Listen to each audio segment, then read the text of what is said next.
All right, today we're going to look at accuracy with measurements.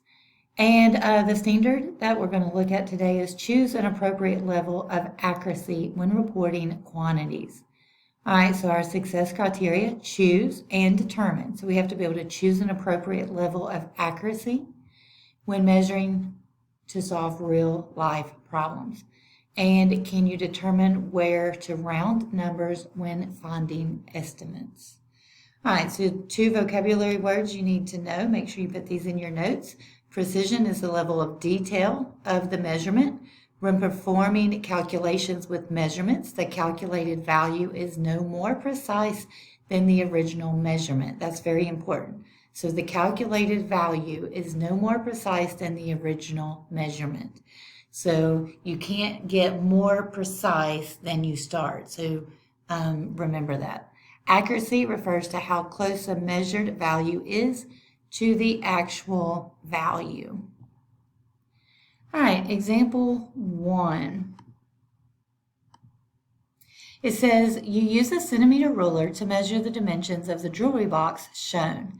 Estimate the volume of the jewelry box. All right, if you remember, the volume is going to be length times width times height. All right, and this is measured in centimeters because it says a centimeter ruler. So we're going to be able to estimate each one of these. So this is about 22.5. The width is about 11.3. And the height is about 6.5. And again, those are all in centimeters. All right, so we're going to substitute these values in for the volume formula. So we're going to say volume equals, the length is 22.5 centimeters, and we can even put our measurement there. Let's go ahead, see if I can do this here. All right, so centimeters, and then 11.3 centimeters. And 6.5 centimeters. And you can see that each of these are rounded to the 10th of a place, okay? So if we plug this in our calculator, which I've already done this, so we can just quickly get the answer here. All right, 22.5 times 11.3 times 6.5 is 1,652.625. Now, if you remember, this number cannot be more precise than the measurements that you started with. So since all of these are a tenth, the most precise we can have this is a tenth of a space. So if you wanted to round this to the 10th, you could do this, but because this number is large enough, you could round it to a whole number or even round it to 1650. But let's round it to 1653. Since this is 0.625, let's round it up one. So we're going to say 1653. So we're going to say the volume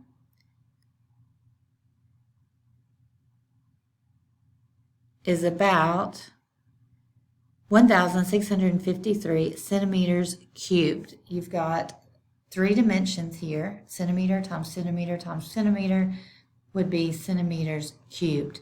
So since this is rounded, this is approximate answer, not an exact answer. So I'm going to use the approximate symbol here instead of the equal sign. So the volume is about, this means we've rounded it, 1,653 centimeters cubed. All right, example 2. The population of the United States in 2018 was about 328 million people. The figure below shows the national debt for the United States as reported in 2018.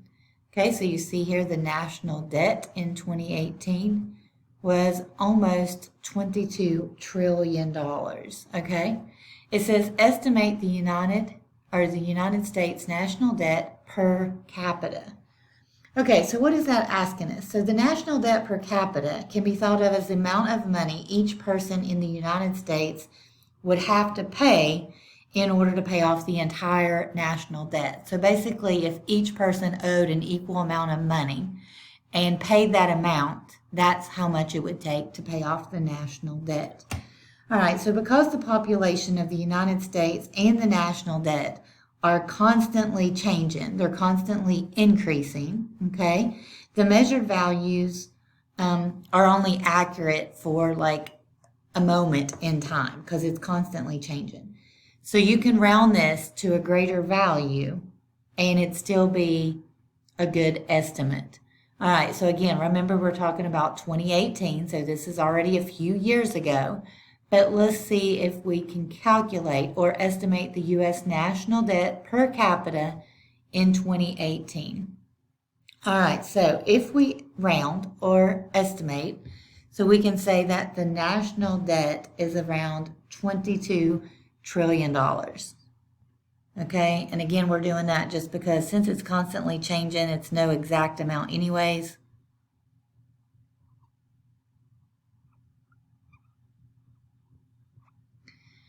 All right, so that is a lot of zeros. So we got 3, 6, 9, 12, 3, 6, 9, 12 placeholders there. So about $22 trillion. All right, and this is 328, and this is in millions of people. So let's round this to about 330.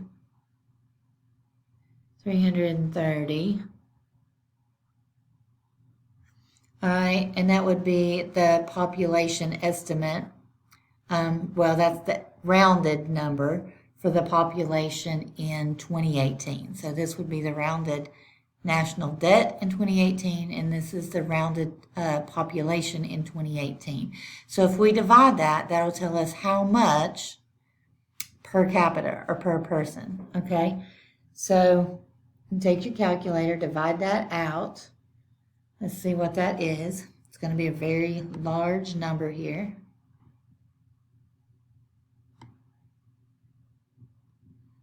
Okay, my calculator does not want to move. Let's see. All right, so 22.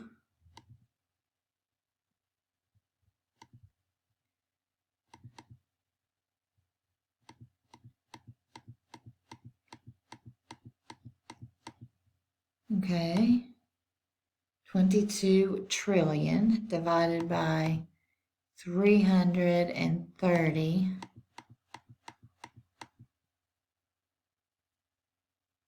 million people, and that's going to be a very large number. So we can round that to about $67,000 per person. So that's going to be about $67,000, and that would be per capita or per person. Per capita is just a fancy name they use for calculating this. All right, so in 2018, this was the estimated population. This was the estimated national debt.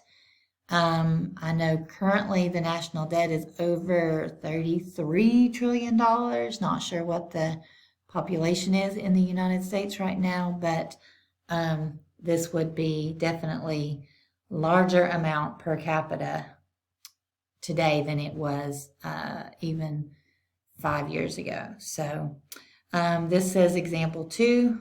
Does the place to which you round affect the accuracy of your results? It does affect the accuracy of your results, but because these numbers are changing constantly, we rounded up a little bit just to make it, a little bit more accurate, but also we're talking about 5 years ago, so it's not accurate in today's time. It may be accurate in 2018, but because these numbers are so large and you don't know the exact population or national debt at any given moment, it is just a rough estimate. It's not going to be as accurate as some other estimates could be. So That is all for example 2.